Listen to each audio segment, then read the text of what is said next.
My son was buried 35 years ago, but last night a hospital called at 4 a.m. and said shocking news.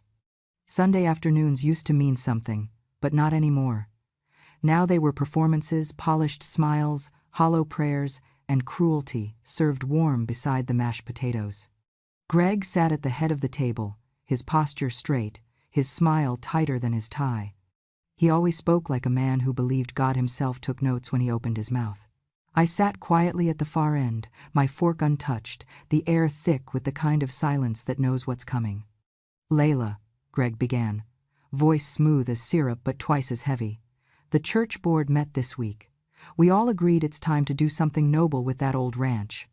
Sell the land, donate the proceeds to the ministry. You'd be honoring Henry's memory and showing humility before God." I said nothing, only folded my napkin. My granddaughter Eden, sitting beside him, crossed her legs and smirked at me. "Grandma, that property is just sitting there. It's been years since you even set foot on it. Dad's right, it could finally do some good. You don't want to cling to ghosts forever, do you?" Ghosts. That was what they called memory now. "It's not the land that's haunted," I said softly. "It's the people who built over it." Greg's smile thinned. "Let's not play the martyr, Layla. That place has been a burden on everyone since your son ruined this family. If you'd stopped spoiling that junkie boy, maybe you'd still have a husband, a house, and a name worth keeping." The words hit like stones. I felt them, but I didn't flinch. Eden's eyes dropped to her plate for half a heartbeat before she added, almost lazily, "He died 35 years ago, Grandma. Maybe it's time you buried your guilt with him." I stared at the tablecloth, the same one I had embroidered 50 years ago, tiny blue daisies along the edge. They had survived every storm this family caused, though they were never thanked for it. "Funny thing about the dead," I said at last, my voice quiet but steady. "They don't always stay buried." Greg chuckled, low and cruel, the kind of sound men make when they think they've already won. "God forgives sinners, Layla," he said, pushing his chair back, "but he doesn't reward fools." I watched him gather his papers, the donation forms he had printed, neat and legal looking. "Sign these, and you'll finally be free of that place," he added. "You'll thank me one day. If you feel justice deserves celebration, smash that hype button. Let us keep stories like this alive, echoing far, far away. Your support helps us bring understanding and love to those who deserve it. Thank you so much. Keep listening." Eden stood, brushing imaginary crumbs off her skirt. "I'll bring the pen, Grandma," she said, her voice sugar-coated with impatience. "You can make it official after lunch." They left the dining room, laughing about their weekend plans, leaving the echo of their voices to scrape against the walls. I stayed seated, staring at the empty plates.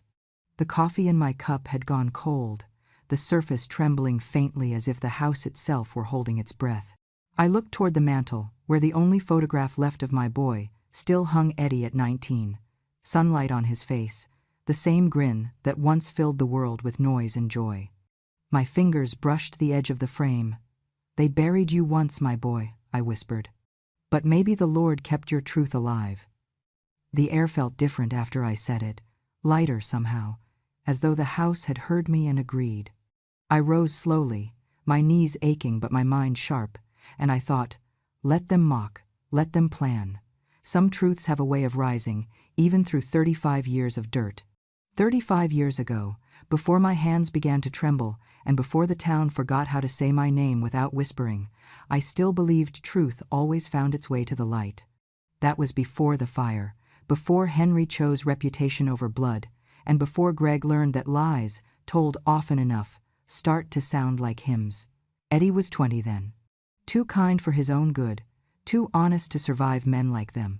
He worked from dawn till dusk in the family stables, sweat on his neck, always humming while he brushed the horses. He loved that land more than anyone. It was his father's before Henry married me, and after his father passed, that boy made it his duty to keep the place alive. Henry said he admired that, but he admired nothing that wasn't profitable. Greg had just joined the family, freshly married to my daughter, sharp suit, easy smile, and eyes that looked at people the way bankers look at debt. I should have seen it then, the way they whispered behind the barn, the way the ledgers didn't add up, but love makes fools of mothers. One night I found Eddie sitting on the porch, jaw tight, hands shaking. "Ma," he said, "they're using the ranch. Not for feed, not for horses. They're moving things, crates of pills and chemicals from the east barn. I saw Greg counting cash. I think Henry's in on it." My stomach turned to stone. "You go to the sheriff," I said, but he shook his head. "They'll bury it, Ma. You know they will. But I can't just stand by." He left that night to confront them. I should have stopped him. I should have followed. Instead, I stayed by the window, watching headlights fade into the trees, praying it was only talk. By midnight the phone rang. The sheriff's voice was calm, practiced. "Mrs. Kane, I'm sorry. There's been an accident. Your son's truck went off the road near the lake. The fire well. There's not much left." I remember the sound that came out of me. It wasn't a scream. It was smaller, quieter, like air escaping a grave. They said the body was too burned to confirm identity, but there was a ring Eddie's and a wallet half melted in the glove compartment. Henry told the police Eddie had been struggling, that he'd fallen in with bad people, maybe overdosed. "Poor boy was lost," he said, his eyes dry. Greg nodded solemnly beside him, hand on Henry's shoulder like a dutiful son. I stood there, hands clenched, and said it was a lie. They looked at me like I had slapped a preacher. The sheriff patted my arm. "I know this is hard, ma'am, but we've got the evidence." The boy was troubled. Troubled. That word clung to him like soot. I went to the police station every day for a week. I demanded they test the remains, demanded they check the barn, the ledgers, the crates. They smiled, nodded, and filed my complaints under grief delusion. 2 weeks later, Henry stood on the courthouse steps beside Greg, reporters snapping photos. "My wife's lies killed my boy," he said to the cameras. "She can't accept that her son was an addict. God rest his soul." The newspaper printed it on the front page. "Local teacher blames family after son's tragic overdose." That was all it took. The church turned cold. Friends crossed the street when they saw me coming. Even my daughter stopped calling. Greg took over the ranch, selling the cattle, fixing the barns, and giving money to the church. They called him a man of faith, the redeemer of the Kane legacy. I called him what he was, a thief with a Bible in his hand. I lost everything, my husband, my name, my home. But worst of all, I lost the right to mourn. Every year they'd remind me of my sin, whispering that maybe I'd driven Eddie to it. I learned to keep quiet. I taught school until they stopped hiring me, then I retired early, alone. Some nights I'd still drive to the lake, sit by the water, and talk to the dark. "You didn't run off the road, did you, boy?" I'd whisper. The wind never answered, but sometimes it shifted, just enough to make the trees bend like they were bowing to something unseen. I kept one thing from that night, Eddie's silver cross. They found it near the lake, the chain snapped clean. I fixed it with fishing wire.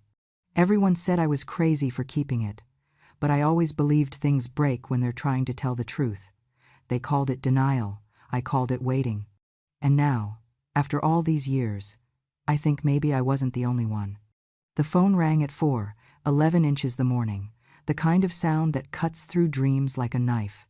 I'd been awake anyway, sitting in the dark kitchen with my hands around a cup of cold tea, listening to the rain beat against the window. After 82 years, sleep doesn't come easy, especially when ghosts have louder voices than rest. I reached for the receiver, my fingers stiff from age and fear. "Hello?" Silence first, then a voice, calm but hurried. "Mrs. Kane? This is Mercy General Hospital in Tulsa. We have a patient here who listed you as his emergency contact. His name is Edward Kane." The world tilted. I gripped the counter. "You must have the wrong number," I said quietly. "My son died in 1989. The nurse paused. "Ma'am, he told me you'd understand when I mentioned the silver cross. The one fixed with fishing wire." My throat closed. The cross, that tiny broken thing I had mended with trembling hands, hidden from everyone. No one knew but him. "Who are you?" I whispered. "Please, what did you say his name was?" "Edward Kane," she repeated, gently now. "He was admitted late last night. He's stable, but weak. He asked for you." I couldn't speak. The phone slipped from my hand, dangling by the cord as the rain outside grew heavier. For 35 years, I had buried hope in the same grave as my boy. Now, that grave had split open. I pressed the phone to my chest, trembling, afraid to breathe. Could it be a mistake? A cruel prank? Or something worse, a dream that would break me when I woke? I steadied my voice. "I'll come," I said. Tell him I'm on my way." I didn't change clothes. I grabbed my keys, my old purse, and the silver cross from the drawer. I kissed it once, out of habit, and stepped into the storm. The road stretched black and endless, slick with rain. Headlights sliced through the dark, illuminating pieces of the past I thought I'd buried. The night of the fire, Henry's lie to the police, Greg's calm eyes when he called Eddie a junkie. I drove faster. Windshield wipers thrashed like they were fighting the truth. "Hope is the cruelest ghost," I whispered. "It comes back when you've just learned to live without it." Every mile closer, the ache in my chest deepened. I thought of the nights I prayed for this, on birthdays, on Christmas, on quiet Tuesdays, when the loneliness grew too big to swallow. I thought of how I'd finally stopped lighting a candle for him 5 years ago, telling myself that grief had to end somewhere. And now, here it was again, knocking on my door at 4 in the morning, demanding to be believed. I crossed into Tulsa just before dawn. The rain had turned to mist, the world washed gray. The hospital stood at the edge of the city, a block of concrete and light, humming like a heart that never stopped beating. I parked crooked, didn't care. My knees almost gave out as I walked through the sliding doors. The receptionist looked up, startled by the sight of an old woman dripping rainwater onto the white tile. "I'm here for Edward Kane," I said. My voice sounded foreign to me. She typed something, then nodded toward the elevators. "3rd floor, room 203. The elevator ride felt like an eternity. I watched my reflection in the metal doors, a face I barely recognized.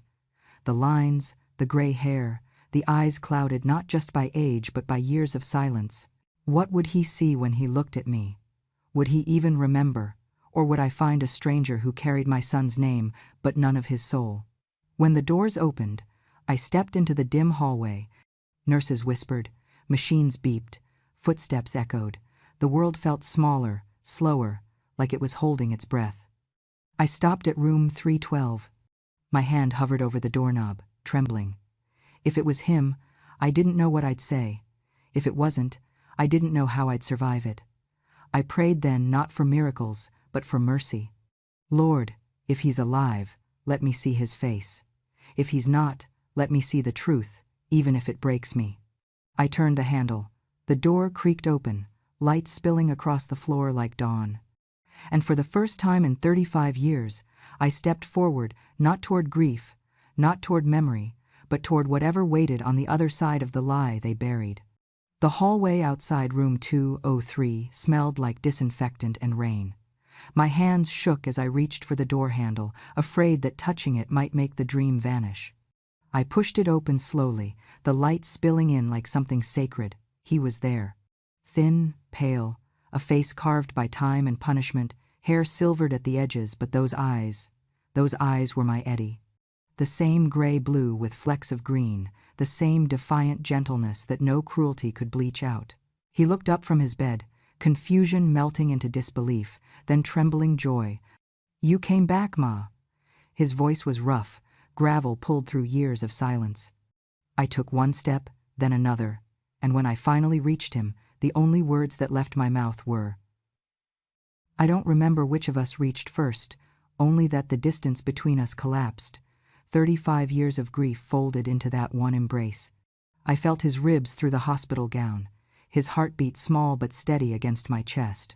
For a long time, we didn't speak. We just held on, as if letting go might return us both to the dark we had come from. When he finally pulled back, he smiled, a small, broken thing. "You look just like I remembered, Ma," he whispered. "Older, sure, but still fierce." I touched his cheek. "And you," I said softly, "still stubborn enough to come back from the dead." He laughed once, then winced, pressing a hand to his side. "They said the same thing when I showed up at the bureau. Guess that makes me the ghost who talks too much." I frowned. "Eddie, what happened?" His eyes darkened, the humor fading. "You were right, Ma, about everything." He looked down at his hands, the skin scarred and pale. "The night of the fire I confronted Greg and Henry, told them I'd seen the ledgers, the shipments, everything. Henry panicked. Greg didn't. He said it'd be my word against theirs. Then Henry hit me. I woke up in the back of a truck, cuffed, blood in my mouth, my name already gone." "Gone?" I whispered. "They switched my ID. Said I was Alan Price, a hired hand, running stolen oxy through the ranch. Sheriff was on the payroll, Ma. Signed the papers himself. I screamed my name for weeks, but nobody cared. They shipped me to a private prison down in Texas. 20 years for a crime Greg committed. My vision blurred. And Henry?" He sighed. "Dead 10 years now. Heart failure. Never saw a cell. Greg made sure the record stayed buried. He collected the insurance payout under your name, bought Miles Realty, and laundered the drug money through the church.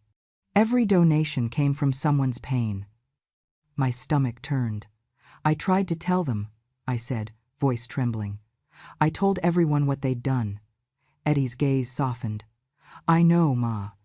They made you the crazy widow because it was easier than believing the town's golden boy was a criminal." He reached into the drawer beside his bed and pulled out a folder, thick and worn.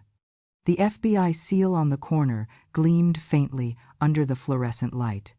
When the government started investigating private prisons, they found my file. Turns out a whistleblower flagged my name. Took 5 years to untangle everything, but they cleared me.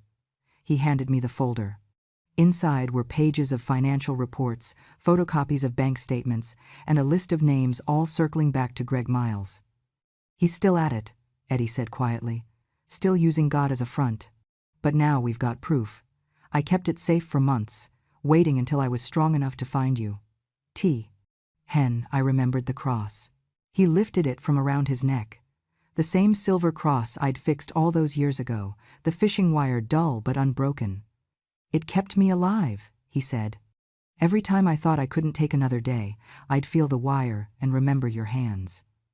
I pressed my palm over his, feeling the metal's warmth.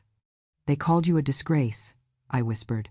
He smiled, faint but fierce. "Then let's make disgrace louder than their lies." I stared at him, my boy, grown into a man who had survived hell and come back carrying the truth. "Eddie," I said slowly, "this time, we won't whisper." He nodded, his eyes burning with something that looked like faith but sharper. "I didn't crawl out of that grave just to forgive them," he said. "I came back to finish what they started." I sat beside him, holding his hand as thunder rumbled in the distance. The rain outside had stopped, but the air still hummed, like the world itself was waiting. 35 years ago, they'd buried him under lies. Now, sitting in that sterile room, I realized the storm wasn't over, it was only just beginning. News travels fast in towns that thrive on gossip. By the next morning, word had reached the church office that a man named Edward Kane had checked into Mercy General, alive and asking for his mother. Greg always said faith was the only currency that never lost value, but when he found out Eddie was alive, even his faith cracked like glass. I wasn't there when he learned it, Eden told me later, but I could imagine it easily. Him standing in his office under the stained glass light of St. Augustine's church. Phone pressed to his ear, voice dropping to a whisper as his empire began to tremble. He'd built that life on a grave, and now the man buried in it was breathing again. He tried to stay calm, tried to sound godly, even while fear bled through his words. "The hospital will need to move him," he told someone on the phone. "Insurance issue. Mercy General isn't equipped for long-term care." But what he meant was simpler. Get Eddie away from anyone who might listen. Get him out of sight, again. Eden was the one who saw the transfer papers first. She'd just come off a double shift when the clerk slid the folder across the counter for her signature. "Routine transfer," he said, half asleep. The form was standard insurance authorization, transfer to another facility 2 counties over. But when she reached the patient name, her pen stopped. Edward Kane. She stared at it. The name sat there like a riddle her childhood had been built to forget. She thought of the stories she'd heard growing up, the junkie uncle her father swore had disgraced the family, the grandmother who lied to destroy good men.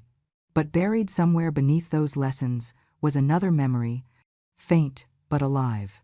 Her small hands gripping the edge of a treehouse, a boy's laughter below her, her grandmother's voice telling her to hold tight.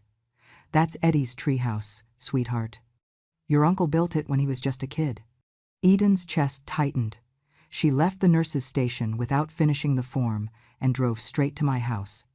When I opened the door, she looked like she'd seen a ghost, and maybe she had. "You knew," she said. Her voice shook with something between anger and disbelief. "You knew he was alive?" I motioned for her to sit, but she didn't. She stood there, clutching the papers to her chest. "You kept this secret?" "I didn't keep it," I said softly. "I waited until you could see who you were first." She blinked. "Who I was?" "You were raised in a house built on lies," I said. "I didn't want to give you the truth as just another weapon." For the first time, she didn't look like Greg's daughter. She looked like the child who once climbed trees barefoot and asked too many questions. "He said Eddie was an addict," she whispered. "He said you ruined everything." I met her eyes. "Your father ruined everything when he forgot. God could see through walls." She flinched at that, and I saw the battle in her, the girl taught to worship her father's image, and the woman now forced to face the rot beneath it. She didn't stay long. She left without another word, the papers trembling in her hands. That night, while Greg prepared his sermon about forgiveness, Eden returned to the hospital. The corridors were quiet, the kind of silence that hums when secrets are about to change shape. She slipped into the records room, logged into the database, and began searching. She didn't even know what she was looking for, only that if her father wanted a man dead, there had to be proof of why. At first, there was nothing. Then she saw it, a scanned document from 1989, filed under Miles Realty Insurance. Claimant, Gregory Miles. Beneficiary, self. Policy, accidental death benefit, Edward Kane. Signature, identical to the one on the transfer papers she'd been asked to sign. She stared at it for a long time, the pieces clicking together. The insurance money that built her father's company, the sermons about redemption, the donations to the church, all of it bought with the death certificate of a man who had never died. Her hands shook as she printed the file, tucked it into her coat, and left through the back door. The night air felt heavy, like even the moon wanted to look away. She didn't drive home. Instead, she parked outside the federal office downtown, walked straight to the security desk, and said the words that would undo her family. "I have evidence of insurance fraud and criminal conspiracy. It involves a man named Gregory Miles." When she got back in her car, she cried quietly, the way people do when they finally stop pretending. In the morning, she went to work like nothing had happened. Greg called her during his lunch hour, cheerful as ever. "Big day tomorrow," he said. "We'll finalize the sale of the ranch after the Sunday service." "Sure, Dad," she said softly. "Big day." But that night, she came to see me again. She didn't speak. She just placed a folded copy of the insurance file on my kitchen table. I touched her hand and said, "You did right, Eden. Sometimes God's work isn't in the pulpit, it's in the proof." Her voice cracked when she asked, "Will he forgive me for betraying my father?" I shook my head. "You didn't betray him. You freed him to meet the truth he's been praying to avoid." Outside, the church bells rang for evening service. Inside, the sound of her breathing steadied, as if some part of her had been reborn. Eden stood, wiped her eyes, and whispered, "Then let the truth speak louder than his sermons."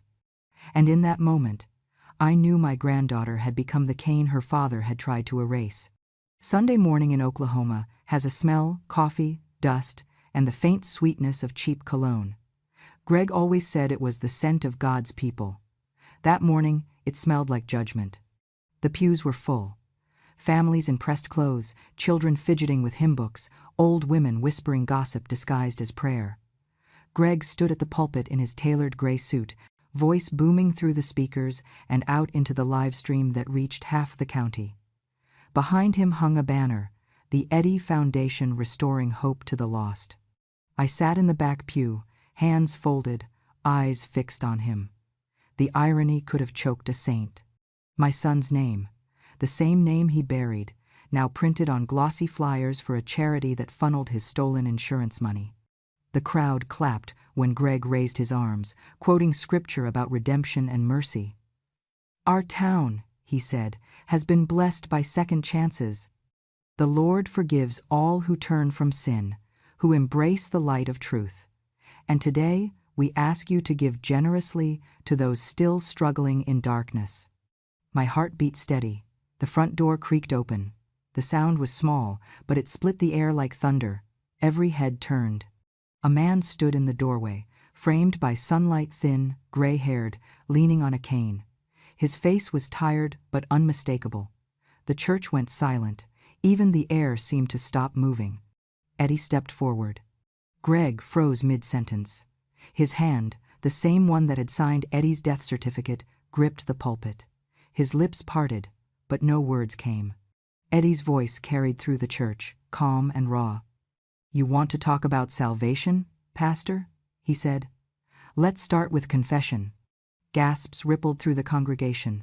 Some people whispered, some crossed themselves. One old man dropped his Bible. Greg's face drained of color. He stammered, "You're dead."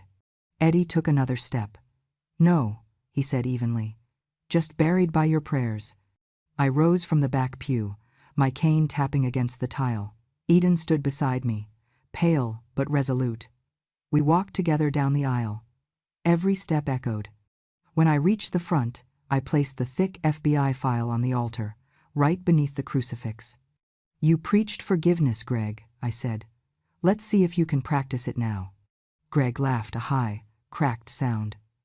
"You don't know what you're doing," he said. "These people trust me. They need me." Eden stepped forward, her voice trembling but clear. They needed the truth more. She held up a single sheet of paper, the insurance claim from 1989. "You stole a dead man's name to build your empire. And when he refused to die, you tried to finish the job." A murmur spread through the crowd. The live-stream camera, still rolling, captured everything. Dozens of phones were up, recording. Greg's mask of holiness started to crumble. Sweat streaked down his temples. "Lies," he barked. "All of it. This woman is old, senile. My daughter's confused. This man is an imposter." Eddy stepped closer, his cane clacking on the tile. "Then prove it." He pulled the silver cross from his neck and held it up to the camera. "This is the cross my mother fixed with fishing wire when I was 10.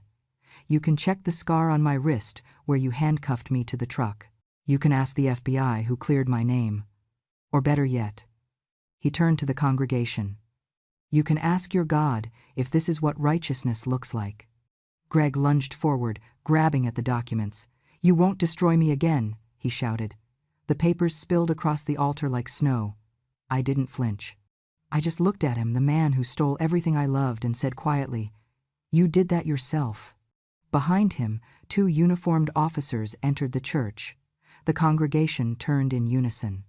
The lead officer stepped up to the front and read aloud, voice firm, "Gregory Miles, you are under arrest for insurance fraud, perjury, and conspiracy to commit murder. You have the right to remain silent." The moment hung in the air like thunder before it breaks. Greg froze, then snarled, eyes wild, "You'll burn in hell for this." I met his gaze and answered, calm as prayer, "Then, we'll see you there." The cuffs clicked around his wrists. The crowd erupted, not in applause, not yet, but in a wave of gasps, whispers, disbelief. Greg struggled as the officers led him down the aisle, his voice breaking through the noise. "You think this means anything? You think God's on your side?" Eddy's reply was soft but clear. "God stopped listening to you the night you killed an innocent man." The officers pulled Greg outside. The sunlight hit his face as the church doors swung open. Phones caught every second the fall of a man who'd spent decades preaching purity while rotting inside. By that afternoon, the footage was everywhere. Pastor Gregory Miles arrested mid-sermon trended on every platform. Clips of Eddie standing in front of the altar spread like wildfire, his words subtitled, his cross gleaming under the stained glass light. Inside, people sat stunned. Some prayed, some wept, and for the first time in 35 years, I felt the air in that church clear. No more false sermons, no more lies wrapped in scripture. Just truth, loud enough to echo. Eden leaned toward me, whispering through her tears, "It's over." I shook my head gently. "No," I said. "It's only just begun. Justice doesn't end when the guilty fall. It begins when the innocent can stand again." Eddie put his arm around me, and for a moment, the world went still. Outside, the sirens faded into the distance, and the congregation rose slowly, uncertainly, but together. Some started clapping, others joined in. A few even smiled through tears. And as I looked up at the cross above the altar, I thought, for the first time in decades, this house finally belonged to God again. After Greg's arrest, the world grew strangely quiet. For years, his voice had filled the air on radios, on live streams, in every Sunday sermon that made people feel guilty enough to give. Now there was only silence. The church closed for restructuring. The banners for the Eddie Foundation disappeared overnight, as if repainting a lie could erase its shadow. The news said Henry Miles had died alone 2 days after the arrest. Heart failure, they called it. Maybe it was that. Or maybe it was the weight of his own sins finally finding their way home. The papers barely mentioned him. No memorial, no congregation weeping at his grave. Just a short obituary in the back pages, survived by his son, currently under federal investigation. Eden came to see me a week later. I was sitting on the porch, shelling peas into an old bowl the way I used to when life still felt ordinary. She stood at the gate for a long time before she spoke. "I didn't know if you'd want to see me," she said. I looked up. The Oklahoma sun hit her face just right, and for a second she looked like my daughter had at her age, hopeful, scared, and too proud to show either. "You can come in," I said. She walked slowly up the steps, her shoulders rounded like someone carrying a lifetime of words she didn't know how to say. "I called you names," she said finally, her voice small. "I said things I can't take back." I nodded, not to dismiss her, but to accept the truth. "Then build something that speaks louder than them." She blinked. "You're not angry?" "Anger's easy," I said. "Faith isn't." She sat beside me, and for a while we just listened to the sound of cicadas humming in the fields. Then she said quietly, "I quit my job. I couldn't go back there after what happened. Every chart I touched, every file, it felt like another secret waiting to rot." I reached over and took her hand. Sometimes quitting isn't running away. Sometimes it's making space for something better. She smiled faintly. "Eddie's been talking about starting a center for people who got caught in the same system that swallowed him. Said he wants to call it the Grace Project." "That's a good name," I said. "Grace is the only thing that can stand after justice has done its work." Eddie's recovery was slow. The years had taken more from him than just time. His lungs were weak, his hands trembled when the pain came, but his mind burned bright. The day he came home from the hospital, he looked at me and said, "They called us sinners, Ma. Maybe it's time we show them what faith really means." So that's what we did. We started small, one room at the edge of town, in a building that used to be a feed store. Eddie used his compensation settlement to buy it outright. Eden handled the paperwork, the licensing, the logistics. I kept the books and made the coffee. We called it the Grace Project Center for Justice and Renewal. The sign out front was hand-painted by a local kid who dropped out of high school and came to us for help getting his GED. At first, people stayed away.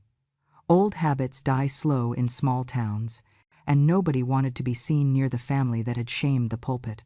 But when the first ex-convict came home with nowhere to go, it was Eddie who met him at the door, shook his hand, and said, "You're safe here." Word spread.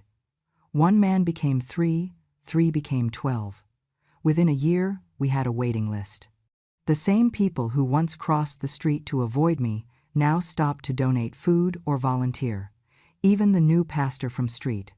Augustine's came one afternoon, hat in hand, and said, "Mrs. Kane, I'd like to partner with your center. We want to help." I didn't trust him at first, but Eddie did. "Maybe Faith deserves another chance," he said. The nights were hardest. When the air went still and the shadows grew long, I'd sit by Eddie's bed, watching him sleep.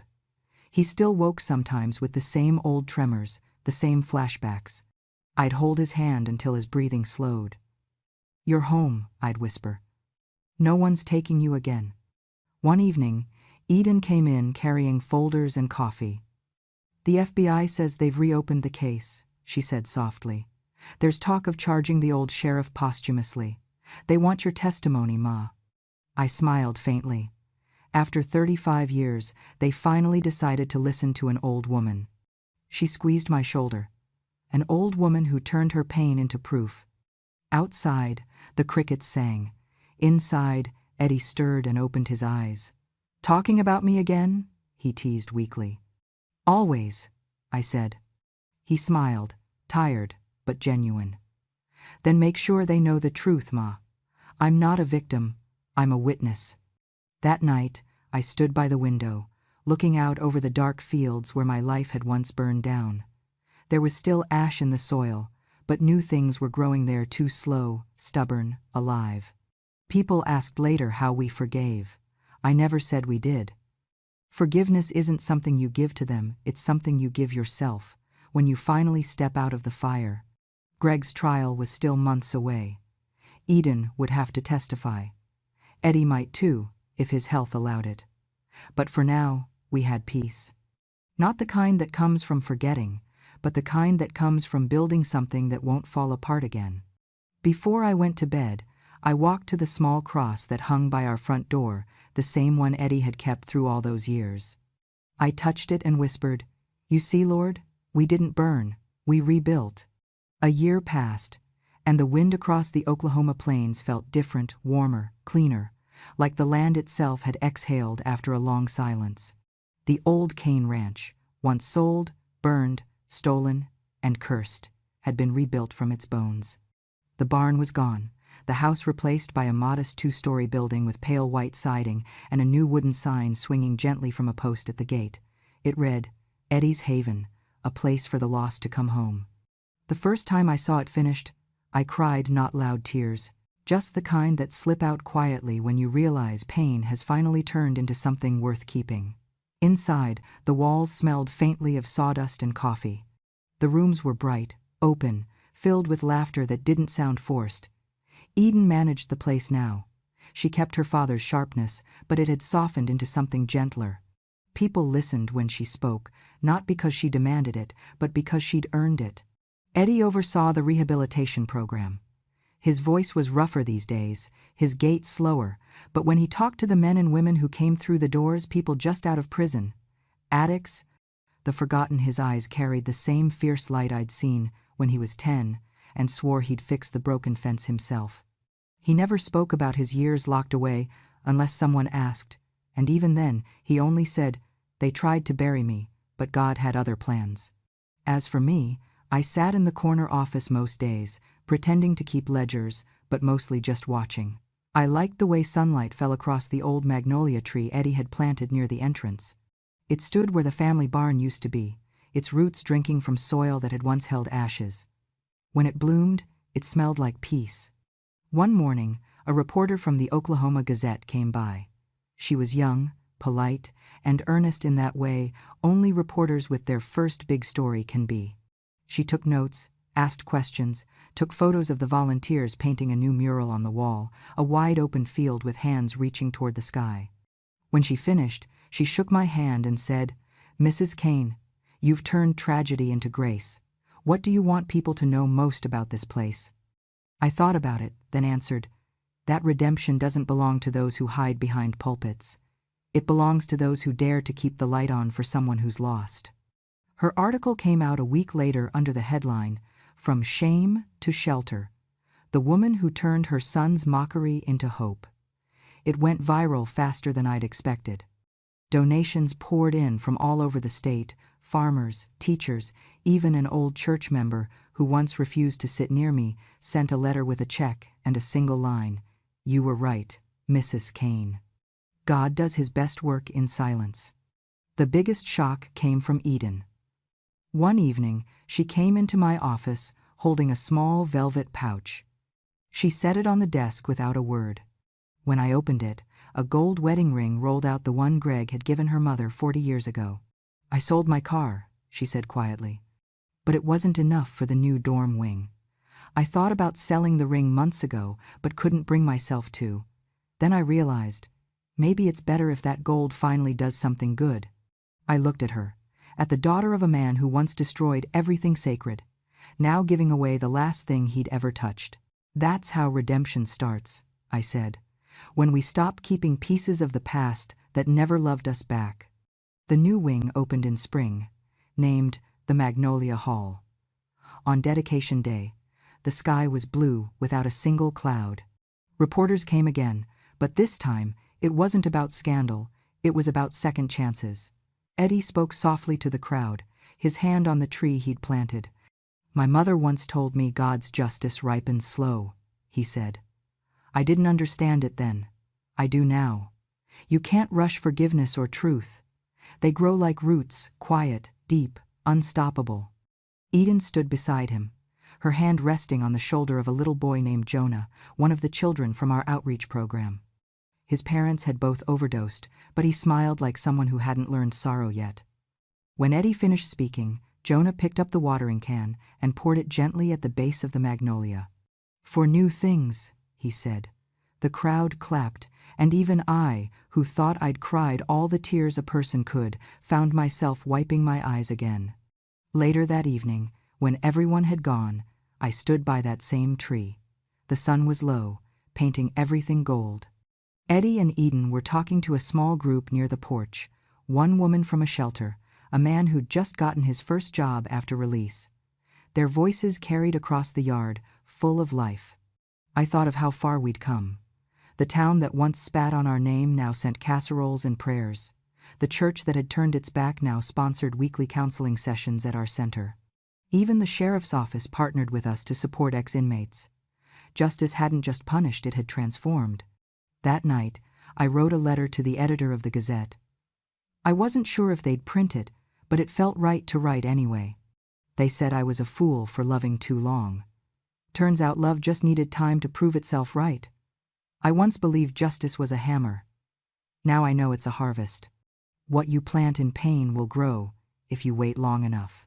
When I sealed the envelope, I felt something in my chest ease, the last knot of bitterness finally loosening. At dusk, Eddie walked over, leaning on his cane. "You know, Ma," he said, "you could have given up. Nobody would have blamed you." I smiled. "Oh, but then you wouldn't have had anywhere to plant that tree." He chuckled softly. "Guess we both got stubborn from the same place." Eden joined us, holding Jonah's hand. "He says he wants to be a counselor when he grows up," she said proudly. "Good," I replied. "The world could use more people who know how to listen." The three of us stood there until the last light faded and the first stars came out. Somewhere far away, a church bell rang, slow and steady. I looked at the magnolia again, its blossoms glowing faintly in the dark. "They mocked my son," I said softly. "They mocked me. But God's justice ripens slow, and oh, it's sweet when it's ready." And that was the truth. The land that once buried lies now bloomed with purpose. The names that had once meant shame now meant refuge. The house that was once a grave was now a home. And if this story found a heartbeat in you, remember, every truth deserves a witness. So, my dear listener, if you believe that truth never stays buried forever, hit that subscribe button and stay with me, because dignity never dies. This is Grandma, and that was my story.